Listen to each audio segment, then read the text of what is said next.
వైష్ణవ ఆలయాల్లో విష్ణుమూర్తి, ఆయన అవతారాల ఉత్సవ విగ్రహాలను వివిధ వాహనాల మీద ఊరేగించడం ఆచారం. వీటిలో గజవాహన సేవ ఒకటి.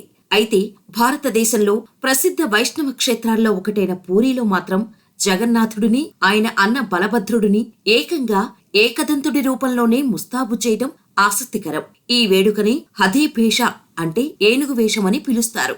ఆషాఢ శుద్ధ విదియనాడు మొదలయ్యే ప్రపంచ ప్రసిద్ధ జగన్నాథ రథయాత్రకు ముందే జ్యేష్ఠ పౌర్ణమి నాడు ఈ వేడుక జరుగుతుంది.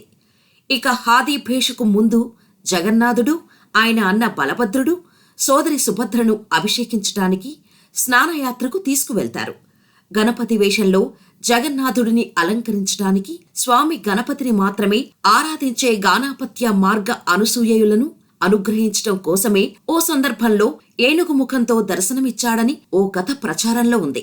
ఒకానొక సమయంలో పూరీ రాజు దగ్గరకు గణపతి భట్ట అనే గొప్ప పండితుడు వచ్చాడు.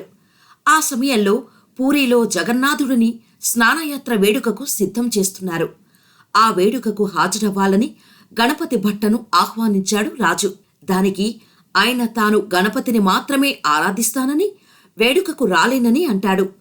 రాజు బలవంత పెట్టేసరికి అన్యమనస్కంగానే జగన్నాథుడి స్నానయాత్రకు వెళ్లటానికి గణపతి భట్ట ఒప్పుకుంటాడు.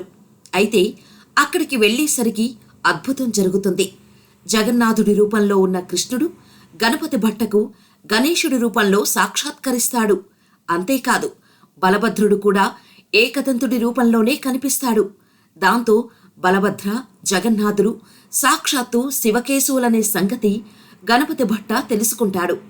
అలా తనకు కండ్లు తెరిపించటానికి వాళ్ళిద్దరూ గణపతి రూపాన్ని ధరించారని ఆయనకు అర్థమవుతుంది.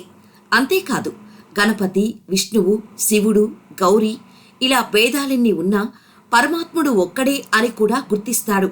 అప్పట్నుంచి రథయాత్రకు ముందు జ్యేష్ఠ పౌర్ణమి నాడు జరిపే స్నానయాత్ర సమయంలో జగన్నాథ ఆలయ పూజారులు జగన్నాథ, బలభద్రుల ముఖాలకు ఏనుగు తొడుగులు ధరింపచేస్తారు.